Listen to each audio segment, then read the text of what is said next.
अरे बंटी जी, बच्चे कल से भूखे हैं, कुछ नहीं खाया। गोलू के तो पेट में बहुत दर्द हो रहा है भूख से। आखिर मैं क्या करूं? आप कुछ करिए ना, मैं बहुत परेशान हूं। आखिर कब तक वो ऐसे भूखे रहेंगे? ऐसा ना हो गोलू को कुछ हो जाए तो हमारा क्या होगा? आप प्लीज़ कहीं से कुछ खाने के लिए लेके आ जाइए। वो बहुत परेशान हैं दोनों बच्चे। हाँ। सुनहरी भी भूख से रो रही थी। मैं अभी पहला फुसला के आई हूँ। अभी तो वो थोड़ी देर खेल रहे हैं, लेकिन जब खेल से फारिग होंगे तो फिर वो रोने लग जाएंगे। आखिर मैं क्या करूँ? कुछ तो लाइए ना उनके खाने के लिए। हम ऐसे परेशान बैठे रहे तो बच्चों का क्या होगा? देखिए ना, आप कुछ करिए ना। आप कहीं से खाना ढूंढ के लाइए ना बच्चों के लिए।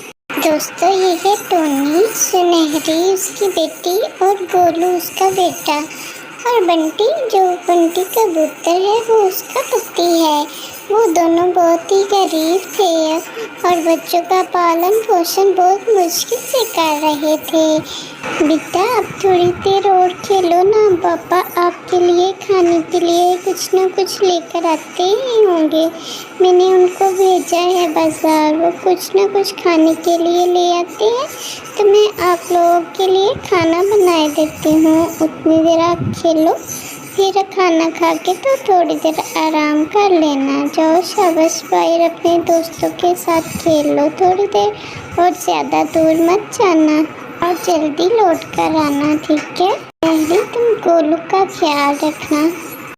पंडित जी, ये मैं सुंदरी से कुछ आटा लेकर बच्चों के लिए एक रोटी बना रही हूँ। कुछ खाएंगे तो उनकी तबीयत कुछ सही हो जाएगी। 2 दिन से लगातार भूखे हैं, ऐसे तो वो बीमार पड़ जाएंगे। इसीलिए मैं सुंदरी से थोड़ा सा आटा लेकर आई हूँ और उनको रोटी बना कर देती हूँ। लेकिन आप कुछ ना कुछ करिए, ऐसे तो हमारा गुजारा नहीं होगा ना। बच्चे भी बीमार पड़ जाएंगे और अगर उन्हें कुछ हो गया तो हम क्या करेंगे? बंटी जी, आप कोशिश करें, कहीं से कोई काम ढूंढे ना। हाँ टोनी, मैं आज काम के सिलसिले में गया था। आज शाम को जाना है उनके घर, तुम भी मेरे साथ चलना। सुना है मालकिन बहुत अच्छी है, हमें कोई ना कोई काम दे देगी, तो फिर हमारा भी कुछ अच्छे से गुजारा चल जाएगा। तुम बच्चों को खाना खिला लो तो फिर हम चलेंगे थोड़ी देर तक। माँ, हम खेल के आ गए थे, आप कहाँ गए थे? और गोलू बहुत रो रहा था, उसके पेट में दर्द हो रहा था भूख से, फिर मैंने उसको सुला दिया है। आप कहाँ गई हुई थी? मैं सुंदरी के घर आटा लेने गई थी कि तुम लोगों के लिए रोटी बना सकूं। मैंने रोटी बनाई है, तुम गोलू को भी उठा दो और दोनों मिलकर खा लो। मैं तुम्हारे पापा के साथ कहीं काम ढूंढने जा रही हूँ। दुआ करना कोई काम मिल जाए तुम्हारे पापा को, तो फिर हमारे कुछ सुकून के दिन गुजरेंगे। हाँ ठीक है माँ, गोलू थोड़ी देर सो ले तो मैं उसको उठा के खाना खिला दूँगी।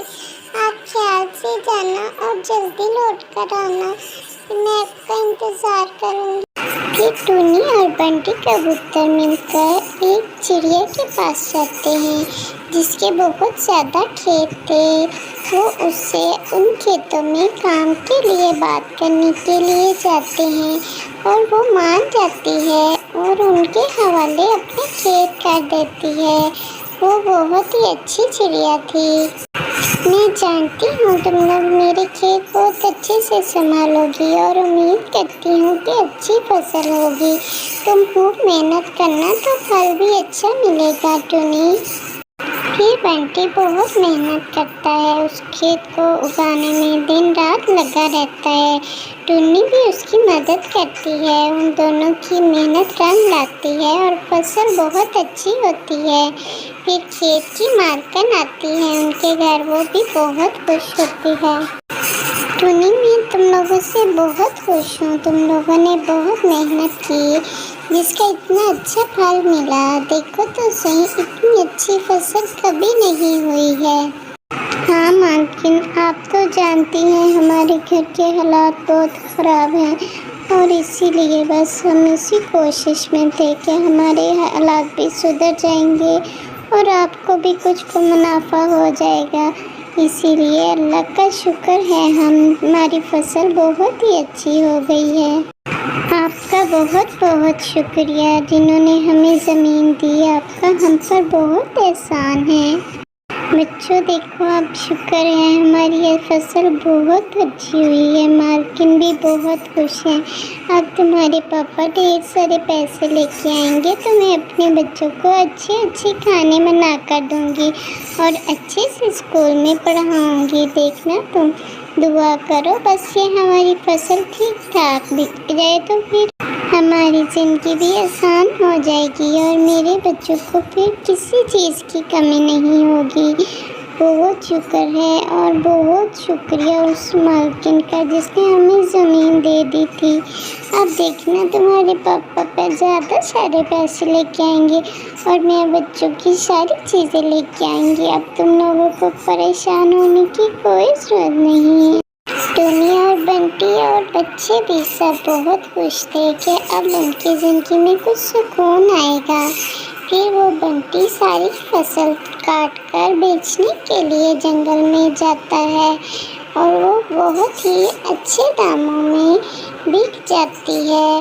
वो बहुत ही खुश था, उसको वो रकम बहुत ज़्यादा मिल जाती है और वो रकम लेकर वो घर आता है। वो बहुत ही खुश थे। बंटी कुछ दिनों में ही बहुत तरक्की कर जाता है। ये उनको मेहनत का फल मिला था। वो बहुत ही खूबसूरत घर बना लेते हैं। वो जंगल का सबसे बड़ा और खूबसूरत घर था। फिर वो बहुत ही खुशी खुशी उस घर में रहने लग जाते हैं। अब उनको किसी चीज़ की कमी नहीं थी। उनके बच्चे बहुत बड़े स्कूल में जाते थे। आहिस्ता आहिस्ता वो अपनी भी काफ़ी ज़मीन खरीद लेते हैं और कुछ ही दिनों में वो ठीक ठाक ज़िंदगी गुजारने लग जाते हैं। वो अब अपनी ज़िंदगी में बहुत खुश हैं। बंटी भी बहुत ज़्यादा खुश था कि उसके बच्चे अब बहुत अच्छी ज़िंदगी गुजार रहे हैं। मेरे प्यारे दोस्तों, आपको स्टोरी कैसी लगी कमेंट में ज़रूर बताइए। आप कमेंट बिल्कुल नहीं करते जो मुझे ज़रा अच्छा नहीं लगता।